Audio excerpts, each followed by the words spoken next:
ബിസ്മില്ലാ അൽഹംദുലില്ലാ അസ്സലാത്തു വസ്സലാമു അലാ റസൂലില്ലാ റബ്ബി ഇശ്റഹ് ലി സ്വദരി വയസ്സിർ ലി അംരി വഹ്ലുൽ ഉഖ്ദത മിൻ ലിസാനി യഫ്ഖഹു ഖൗലി.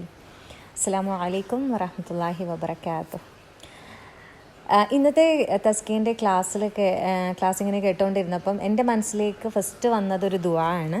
ആ ദുആ നിങ്ങളൊക്കെ എപ്പോഴും പറയുന്ന ദുആ തന്നെ ആയിരിക്കും, പക്ഷേ ഓരോരുത്തർക്കും ആ ദുആ പലതരത്തിലായിരിക്കും. അപ്പം ഞാനതിങ്ങനെ പറഞ്ഞപ്പം ഇവിടെ ഗ്രൂപ്പിൽ ഷെയർ ചെയ്യുകയാണെങ്കിൽ ആർക്കെങ്കിലും അത് ഒരു സമയത്ത് ഉപകാരപ്പെട്ടെങ്കിൽ, നമുക്ക് പല കാര്യങ്ങളും നമ്മളൊക്കെ പഠിച്ചതായിരിക്കാം, നമുക്ക് ഓരോരുത്തർക്കും അതിൻ്റെ ഓരോ സമയത്ത് നമ്മൾ ഒരു ദുആ ആയാലും ഇനി ഒരു ഹദീസായാലും ഒരു ആയത്തായാലും നമ്മൾക്കൊക്കെ ഓരോ സമയത്ത് എങ്ങനെയാണ് അത് ഉപകാരപ്പെടുന്നതെന്ന് ഓരോരുത്തർ പറഞ്ഞറിയുമ്പോഴാണ് അങ്ങനെ ചെയ്തിരുന്നെങ്കിൽ ആ സമയത്ത് അല്ലേ നമുക്കറിയില്ലായിരുന്നു, ഒരാൾ പറഞ്ഞു തരുമ്പോൾ നമുക്ക് അങ്ങനെ കിട്ടുമല്ലോ. അങ്ങനെ ഒരാൾക്കെങ്കിലും അത് ഉപകാരപ്പെട്ടാൽ എന്ന് ഞാൻ വിചാരിക്കുകയാണ്. എനിക്ക് എൻ്റെ ഒരു ഫ്രണ്ട് തന്നെയാണ് ഇത് പഠിപ്പിച്ച് തന്നിട്ടുള്ളത്. പഠിച്ചു തുടങ്ങിയ ആ ഒരു സമയത്ത് അതെൻ്റെ ജീവിതത്തിൽ എനിക്ക് ഒരുപാട് ഉപകാരം ചെയ്തിട്ടുണ്ട്. ദുആ ഇതാണ്, ഐഷ സിസ്റ്റർ ലാസ്റ്റ് പറഞ്ഞ ദുആ തന്നെയാണ്. അല്ലാഹുമ്മ ആതി നഫ്സി തഖ്വാഹ വസക്കിഹ അൻത ഖൈറും മൻ സക്കാഹ അൻത വലിയുഹ വ മൗലാഹ. നമ്മളുടെ ആത്മശുദ്ധീകരണത്തിന് വേണ്ടിയിട്ടുള്ള പ്രാർത്ഥനയാണിത്. എല്ലാം ശുദ്ധീകരിച്ച് തരുന്നവൻ അല്ലാഹു സുബ്ഹാനഹു വ തആലയാണല്ലോ. അപ്പോൾ നമ്മൾ അവനോട് തന്നെയാണ് നമ്മുടെ ആത്മാവിനെ നമ്മൾ ഏറ്റവും നല്ല ശുദ്ധീകരിച്ച ഏറ്റവും നല്ല മനുഷ്യനാക്കി തീർക്കാൻ നമ്മൾ പ്രാർത്ഥിക്കേണ്ടത്. പക്ഷേ നമ്മൾ മനുഷ്യർ ഓരോരുത്തരും നമ്മുടെ തന്നെ ജീവിതവുമായിട്ട് നമ്മൾ മുന്നോട്ട് പോകുമ്പോൾ ഫാമിലി ലൈഫാണ്, ചുറ്റുപാടുകൾ പലതരത്തിലുണ്ട്. പക്ഷെ അവിടെയൊക്കെ നമ്മൾ എത്ര നന്നാവാൻ ശ്രമിക്കുമ്പോഴും, നമ്മൾ ഖുർആൻ പഠിക്കുന്നവരാണ് അല്ലെങ്കിൽ എപ്പോഴും ക്ലാസ്സുകൾ കേട്ടുകൊണ്ടിരിക്കുന്നവരാണെങ്കിലും നമുക്ക് വേദനയുണ്ടാക്കുന്ന കാര്യങ്ങൾ ഒരാളിൽ നിന്നുണ്ടായാൽ മുറിവേൽക്കുന്ന കാര്യങ്ങളായിരിക്കും വളരെയധികം നമുക്ക് വിഷമം തോന്നും. നമ്മൾ അള്ളാൻ്റെ മാർഗത്തിൽ വളരെയധികം അല്ലേ അത്ര വിചാരിച്ചിട്ടായിരിക്കും കാര്യങ്ങളൊക്കെ നമ്മൾ ചെയ്തു കൊടുക്കുന്നുണ്ടാവുക. അപ്പോൾ ഏറ്റവും പറയുകയാണെങ്കിൽ ചിലപ്പോൾ നമ്മൾ ഫാമിലിയിൽ ആരും ആവാം, ഇനിയിപ്പോൾ മക്കളാവാം, ഹസ്ബൻഡാവാം, അല്ലെങ്കിൽ നമ്മളെ മാതാപിതാക്കളോ അല്ലെങ്കിൽ ഹസ്ബൻഡിൻ്റെ മാതാപിതാക്കളോ ഒക്കെ ആവാം. അവിടെയൊക്കെ എന്തെങ്കിലും തരത്തിലുള്ള വിഷമം ഉണ്ടാക്കുന്ന വാക്കുകളോ കാര്യങ്ങളോ ഒക്കെ ഉണ്ടാകുമ്പോൾ നമ്മുടെ മനസ്സിൽ അതിങ്ങനെ കിടക്കും. നമ്മൾ സ്ത്രീകളാണ്, തീർച്ചയായിട്ടും ഉണ്ടാവും. ചിലപ്പോൾ മക്കളായിരിക്കും, ചിലപ്പോൾ മരുമക്കളായിരിക്കും, അതൊക്കെ പറഞ്ഞത് വല്ലാതെ വിഷമമായിരിക്കും. അപ്പോൾ നമുക്ക് ഭയങ്കര എന്തോ അവരോടൊരു ദേഷ്യമാണോ എന്ന് പറയാൻ പറ്റൂല, എന്നാൽ തന്നെയും നമ്മൾ ഉള്ളിൻ്റെ ഉള്ളിൽ വിഷമമുണ്ടതാണ്. അപ്പോൾ നമ്മളോട് തന്നെ എന്തൊക്കെയോ ഒരു പോരായ്മകൾ നമുക്ക് തോന്നും. നമ്മളെപ്പോഴും ഈ പറഞ്ഞതുപോലെ നമ്മളല്ലേ തസ്കിയ ആഗ്രഹിക്കുന്ന ആൾക്കാരാണ്. നമ്മൾ സ്വയം ശുദ്ധീകരിച്ച് ഏറ്റവും നല്ലതായിട്ട് അള്ളാൻ്റെ മുന്നിൽ നമ്മൾ അങ്ങനെ നിൽക്കണം ഇങ്ങനെ നിൽക്കണം എന്നൊക്കെ ആഗ്രഹിക്കുമ്പോഴും നമുക്ക് പരീക്ഷണങ്ങളായിക്കൊണ്ടാണ് ഇത് വരുന്നത്, പല കാര്യങ്ങളും നമ്മുടെ മുന്നിൽ. അപ്പോൾ നമുക്ക് അള്ളാഹിനോട് ചോദിക്കാൻ പറ്റിയൊരു ദുആ ആണിത്. അത് സുജൂദിൽ കിടന്ന് ഈ ഒരു ദുആ പറയുമ്പോൾ നമുക്ക് കിട്ടുന്നൊരു ആശ്വാസം ചെറുതൊന്നുമല്ല. ഞാൻ എൻ്റെ എക്സ്പീരിയൻസ് ആണ് പറയണത്. കാരണം നമുക്ക് പല വിഷമങ്ങളും ഉണ്ടാവും. അപ്പോൾ നമ്മളെ വിഷമങ്ങളൊക്കെ മാറ്റാൻ, കാരണം നമ്മളെ ക്ലിയർ ആക്കി തരണേ പഠിച്ചോനെ, നമുക്ക് തന്നെയാണ് ആ ഒരു റിസൾട്ട് കിട്ടേണ്ടത് എന്നുള്ള രീതിയിൽ അത് ഒരു ഭയങ്കരമായിട്ടുള്ളൊരു ടച്ചിങ് ആയിട്ടുള്ളൊരു ദുആ തന്നെയാണ്. അതോടൊപ്പം തന്നെ സൂറത്തുൽ ഹഷറിലെ 10ാമത്തെ ആയത്ത് വരുന്ന, നിങ്ങൾക്കെല്ലാവർക്കും അറിയായിരിക്കും, റബ്ബനാ ഗ്ഫിർ ലനാ വലിഖ്വാനിന ലദീന സബഖൂനാ ബിൽ ഈമാനി വലാ തജഅൽ ഫീ ഖുലൂബിനാ ഖില്ലൽ ലില്ലദീന ആമനു റബ്ബനാ ഇന്നക റഊഫുർ റഹീം പറയുന്ന ആ ഒരു ദുആ. കാരണം നമ്മുടെ അതും ഈ പറഞ്ഞതുപോലെ തന്നെ ദുആ ഇങ്ങനെ നമ്മൾ മീനിങ് നോക്കുമ്പോഴാണ് പഠിച്ചോനെ ഇതിൽ എന്തൊക്കെയോ അടങ്ങിയിട്ടുണ്ടല്ലോ എന്നുള്ളൊരു തോന്നലുണ്ടായത്. അപ്പം നമുക്ക് പലപ്പോഴും ഈ പറഞ്ഞതുപോലെ ഈ മനസ്സിലെ വിഷമം, കാരണം അവരൊക്കെ നമ്മളോട് പലതും പറഞ്ഞിട്ടുള്ളവരോ അല്ലെങ്കിൽ നമ്മളോട് ചെയ്തതോ ഒക്കെ ആയിരിക്കാം. ഇതിപ്പോൾ നിങ്ങൾ ആലോചിക്കുമ്പോൾ നിങ്ങൾക്ക് പല ആൾക്കാരെയും ഓർമ്മ വരുന്നുണ്ടാവും അല്ലേ. നിങ്ങളോട് എന്തെങ്കിലും പറഞ്ഞതായിരിക്കാം, ദേഷ്യപ്പെട്ടതോ അല്ല കുത്തുവാക്ക് പറഞ്ഞതോ, അല്ലെങ്കിൽ നിങ്ങളോട് എന്തെങ്കിലും നിങ്ങളെപ്പറ്റി മറ്റുള്ളവരോട് പറഞ്ഞതോ എന്തെങ്കിലും തരത്തിൽ നിങ്ങളെ മനസ്സിലേക്ക് വരുന്നുണ്ടാവും. ഒക്കെ നമ്മൾ ക്ലിയർ ആക്കാൻ പോവാണ്. സുബ്ഹാനല്ലാഹ്. ഞാനും തന്നെ ഈ പറയുമ്പോൾ ഞാനും തന്നെ അത് വളരെയധികം ശ്രദ്ധിക്കേണ്ടിയിരിക്കുന്നു. ലാ ഹൗല വലാ ഖുവത ഇല്ലാ ബില്ലാഹ്. അതിന് വേണ്ടിയിട്ടാണല്ലോ നമ്മൾ ഈ ദുആകളൊക്കെ പഠിച്ചെടുക്കുന്നത്, നമ്മളെ നന്നാക്കാൻ. സുബ്ഹാനല്ലാഹ്. അപ്പോൾ അതിനകത്ത് പറയുന്നത് സത്യവിശ്വാസികളെ തൊട്ട് എൻ്റെ മനസ്സിൽ റബ്ബേ ഒന്നും തോന്നിപ്പിക്കല്ലേ. അവരൊക്കെ നിസ്കരിക്കുന്നവരാണ്, തഹജ്ജുദ് ചെയ്യുന്നവരാണ്, ദുആ ചെയ്യുന്നവരാണ്, സുന്നത്ത് നിസ്കാരങ്ങളും ഒക്കെ ഉള്ളവരാണ്. പക്ഷേ അവരിൽ നിന്ന് എന്തോ നമ്മൾക്ക് ഇഷ്ടമില്ലാത്തതോ അല്ലെങ്കിൽ എന്തെങ്കിലും തരത്തിലുള്ള വാക്കുകളോ പ്രവൃത്തികളോ ഒക്കെ നമുക്ക് വന്നുപോയി. അപ്പോൾ നമ്മൾ എന്താ പറയുക, ആ വിഷമം നമുക്ക് സഹിക്കാൻ പറ്റാത്തതായിരിക്കാം. പക്ഷെ നമ്മൾ അവരെക്കുറിച്ച് ഇങ്ങനെ ചിന്തിച്ചു, എന്തുകൊണ്ട് ഞാൻ ഇങ്ങനെയൊക്കെ ചെയ്തിട്ടും ഇങ്ങനെയൊക്കെ എത്ര നല്ല പോലെ നിന്നിട്ടും എന്തുകൊണ്ടാണ് എന്നോട് ഇങ്ങനെ നിൽക്കുന്നത്, അതിങ്ങനെ നമ്മൾ ചിന്തിച്ചുകൊണ്ടിരിക്കുകയാണ്. നമ്മുടെ മനസ്സിനെ അവിടെ നമ്മളിങ്ങനെ എന്താ പറയുക കറ ഉണ്ടാക്കിക്കൊണ്ടിരിക്കുകയാണ്. കറ കൂടാനും അല്ലേ, കറുത്ത പുള്ളി ഒന്ന് വന്നാൽ മതിയില്ല അതിങ്ങനെ സ്പ്രെഡായി വലുതാകാൻ വേണ്ടിയിട്ട്. അപ്പം നമ്മുടെ ചിന്തകൾ ആ വഴിക്ക് പോവും. പിന്നെ എന്താണ്, നമുക്ക് പിടുത്തം കിട്ടാത്ത പോലെ ആ വഴിക്ക് പോകും. അപ്പോൾ അതിലും നല്ലത് എന്താണ്, നമുക്ക് തുടച്ച് കളയാം, കംപ്ലീറ്റ്ലി ക്ലിയർ ആക്കി കളയാം. പുള്ളി വന്നിട്ടേ ഉള്ളൂ, തൊട്ടങ്ങ് മായ്ച്ചു കളഞ്ഞ്. ഇവരെക്കുറിച്ച് പഠിച്ചോണേ, ഇവർ സത്യവിശ്വാസികളാണ്. സുബ്ഹാനല്ലാഹ്, നമ്മളെ മുന്നിലുള്ള എല്ലാവരും തന്നെ അള്ളാഹുവിൽ വിശ്വസിക്കുകയും അള്ളാഹുവിനെ ഇബാദത്ത് ചെയ്യുകയും ചെയ്യുന്ന നല്ല സത്യവിശ്വാസികളാണ്. സുബ്ഹാനല്ലാഹ്, അവരെ തൊട്ട് നമ്മളെ മനസ്സിലൊന്നും തോന്നിക്കല്ലേ റബ്ബേ.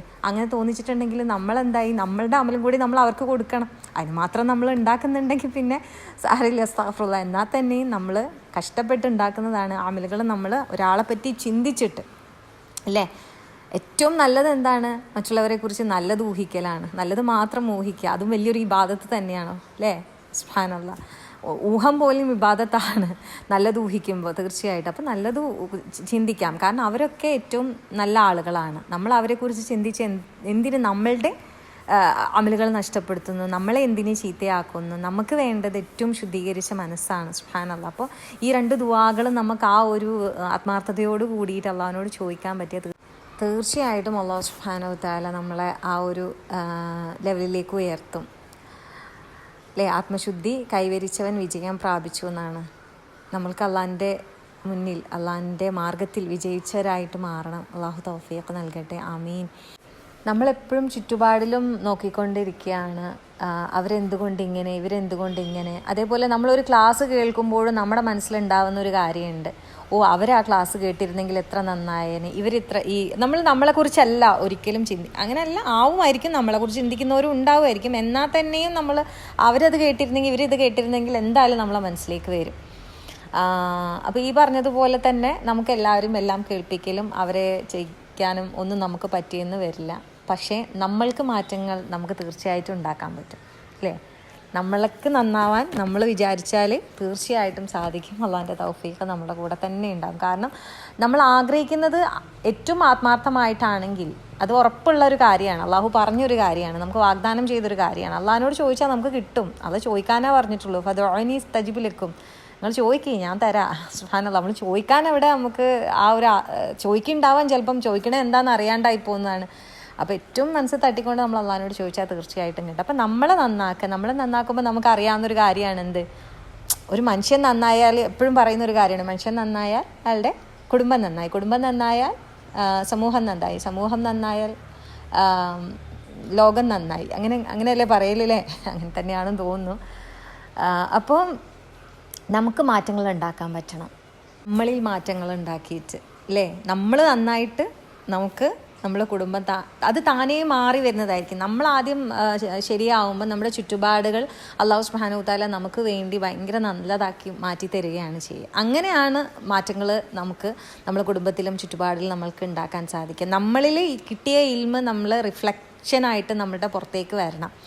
നമ്മുടെ പെരുമാറ്റത്തിൽ, നമ്മുടെ സംസാരത്തിൽ, നമ്മളുടെ മൊത്തത്തിൽ അല്ലേ. നമ്മളൊരു ക്ലാസ്സിൽ കേട്ടിട്ടുണ്ട്, ഖുർആൻ പഠിതാക്കളുടെ ഇരുത്തവും നടത്തവും കിടത്തവും വർത്താനവും ചിരിയും പോലും അത് സ്പെഷ്യലായിരിക്കും, ബാക്കിയുള്ളവരെ പോലെ ആവില്ല എന്ന്. അള്ളാഹു തൗഫീഖ് നൽകട്ടെ. സുബ്ഹാനല്ലാഹ്, നമ്മളെയൊക്കെ അങ്ങനെ ആവാൻ പഠിച്ചവന് വല്ലാത്തൊരു അനുഗ്രഹം തന്നെയാണ് അത്, അങ്ങനെയൊക്കെ ആവാൻ സാധിക്കുക എന്ന് പറയും. നമുക്ക് ശ്രമിക്കാമല്ലോ തീർച്ചയായിട്ടും ഇൻഷാ അല്ലാഹ്. ഇതോടൊപ്പം തന്നെ ഒരു കാര്യം കൂടി, നമ്മളെ ചുറ്റുപാടുകളെ നമ്മൾ എന്തുകൊണ്ട് ഇവരിങ്ങനെ നന്നാവുന്നില്ല, അല്ലെങ്കിൽ ഇവരെന്തുകൊണ്ട് ചെയ്യുന്നില്ല, നമ്മളവരെ നിർബന്ധിക്കുമ്പോൾ അവർ ചെയ്യുന്നില്ല, അല്ലെങ്കിൽ ഇവരൊന്നും ക്ലാസ് കേൾക്കാൻ നമ്മൾ ആഗ്രഹിക്കുന്നു, ഇതൊന്നും അവർ കേട്ടിരുന്നെങ്കിൽ ആഗ്രഹിക്കുന്നു, അവർ കേൾക്കുന്നില്ല. പക്ഷെ അങ്ങനെയൊക്കെ വിചാരിക്കുമ്പോഴും എന്താണ്, നമ്മൾ കുറച്ചൊന്ന് പഠിച്ചത് കൊണ്ട് അല്ലേ, പഠിച്ചത് കൊണ്ടെന്ന് പറയാൻ പറ്റില്ല, ഇപ്പോൾ നമ്മൾ പഠിച്ചുകൊണ്ടേ ഇരിക്കുന്നത് കൊണ്ട് നമുക്ക് ചിലപ്പോൾ തോന്നും എന്താണ് ഇവരിങ്ങനെ അങ്ങനെ എന്നുള്ളത്. ആ ഒരു ഈഗോ നമുക്ക് വേണ്ടതില്ല എന്നുള്ളതാണ്. ചിലപ്പം അവർ നമ്മളെക്കാട്ടിലും നല്ലവരായിരിക്കും. നേരത്തെ പറഞ്ഞതുപോലെ തന്നെ എല്ലാവരും സത്യവിശ്വാസികളാണ്. ഓരോരുത്തരും ചെയ്യുന്ന കർമ്മങ്ങൾ, ഓരോ മനുഷ്യരും വ്യത്യസ്തരാണ്, അവരുടെ കർമ്മങ്ങളും വ്യത്യസ്തമാണ്. നമുക്കറിയില്ല, നമ്മളെങ്ങനെ സ്വർഗം നേടിയെടുക്കാൻ നമ്മൾ നോക്കുക. അവരും വേറെ വഴിക്ക് അവരുടേതായ രീതിയിൽ അവരും നേടിയെടുക്കാൻ ശ്രമിക്കുന്നവരായിരിക്കും. ഏതായാലും തീർച്ചയായിട്ടും വളരെ ഉപകാരപ്പെടുന്ന ഒരു ക്ലാസ് ഉണ്ട്, ഈഗോ എന്ന് പറഞ്ഞിട്ട് ഫുർഖാൻ മീഡിയയിലൊരു ക്ലാസ് ഉണ്ട്. അതുകൂടെ ആ ഒരു ക്ലാസ് കൂടെ ഈ ഒരു ഗ്രൂപ്പിൽ പോസ്റ്റ് ചെയ്യാം, നിങ്ങളെല്ലാവരും കേട്ടു നോക്കുക. ഈ പറഞ്ഞ കാര്യങ്ങളുമായിട്ടൊക്കെ ഒരുപാട് കണക്ഷൻ ഫീൽ ചെയ്യും. കാരണം ഇതുപോലെ നമ്മളൊരു ക്ലാസ് കേട്ട് കഴിഞ്ഞാൽ നമ്മുടെ മനസ്സിലും പല കാര്യങ്ങളും, നമ്മൾ മുമ്പ് പഠിച്ചതോ അല്ലെങ്കിൽ നമ്മുടെ ജീവിതവുമായി ബന്ധപ്പെട്ട പല കാര്യങ്ങളോ ഒരു ദുആ ആയിരിക്കാം, ഒരു ഹദീസായിരിക്കാം, ചിലപ്പോൾ ഒരു ആയത്തായിരിക്കാം, അല്ലെങ്കിൽ ഇതുപോലുള്ള ക്ലാസ്സുകളായിരിക്കാം, അല്ലെങ്കിൽ ലൈഫിലെ എക്സ്പീരിയൻസ് ആയിരിക്കാം. അത് ഷെയർ ചെയ്യുമ്പോഴാണ് ശരിക്കും നമ്മൾക്ക് ഇൽമിനെ അമലാക്കാൻ വേണ്ടി സാധിക്കുക. നമ്മൾ കുറച്ചുകൂടി ശ്രദ്ധിക്കും. നമ്മളെല്ലാം കാര്യങ്ങളും നമ്മൾ ബുക്കിൽ എഴുതി വെച്ച്, നോട്ട് എഴുതി വെച്ച്, പഠിച്ച് പരീക്ഷ എഴുതി പാസ്സായിട്ട് നമ്മൾ പറയാമെന്ന് വിചാരിച്ചാൽ നടക്കില്ല. കിട്ടിയ ഇൽമിനെ മറ്റുള്ളവരിലേക്ക് എത്തിക്കാൻ വേണ്ടിയിട്ട് നമുക്ക് അള്ളാഹു തന്ന ചാൻസാണ് ഇതൊക്കെ. അള്ളാഹു സുബ്ഹാനഹു വ തആല നമ്മളിൽ നിന്നെല്ലാം സ്വീകരിക്കുമാറാകട്ടെ, സ്വാലിഹായ അമലാക്കി സ്വീകരിക്കുമാറാകട്ടെ. നാളെ ജന്നാത്തുൽ ഫിർദൗസിൽ നമ്മളെല്ലാവരെയും ഒരുമിച്ച് കൂട്ടുമാറാകട്ടെ. ഈ ഒരു സമയം നമ്മളിങ്ങനെ കൂടിയിരിക്കുന്ന നമ്മുടെ ക്ലാസ്സും അതിലൂടെ നമുക്ക് കിട്ടുന്ന അറിവുമൊക്കെ നാളെ അവിടത്തേക്ക് അല്ലേ ഒരു ഏറ്റവും വലിയ മുതൽക്കൂട്ടാവുന്ന, നമ്മുടെ തുലാസിൽ ഖനം തൂങ്ങുന്ന വലിയൊരു അമലാക്കി അള്ളാഹു സുബ്ഹാനഹു വ തആല ഇതിനെല്ലാം മാറ്റി തരുമാറാകട്ടെ. തെറ്റുകളുണ്ടെങ്കിൽ അള്ളാഹു പുറത്തു തരുമാറാകട്ടെ. അസ്തഗ്ഫിറുല്ലാഹ വഅതൂബു ഇലൈഹി. റബ്ബനാ തഖബ്ബൽ മിന്നാ വദുആനാ ഇന്നക അൻതസ് സമീഉൽ അലീം വതുബ് അലൈനാ ഇന്നക അൻതത് തവ്വാബുർ റഹീം. ربنا هب لنا من أزواجنا وذرياتنا قرة أعين واجعلنا للمتقين إماما. اللهم آت نفسي تقواها وزكها أنت خير من زكاها أنت وليها ومولاها. ربنا اغفر لنا ولإخواننا الذين سبقونا بالإيمان ولا تجعل في قلوبنا غلا للذين آمنوا ربنا إنك رؤوف رحيم. آمين آمين برحمتك يا أرحم الراحمين. السلام عليكم ورحمة الله وبركاته.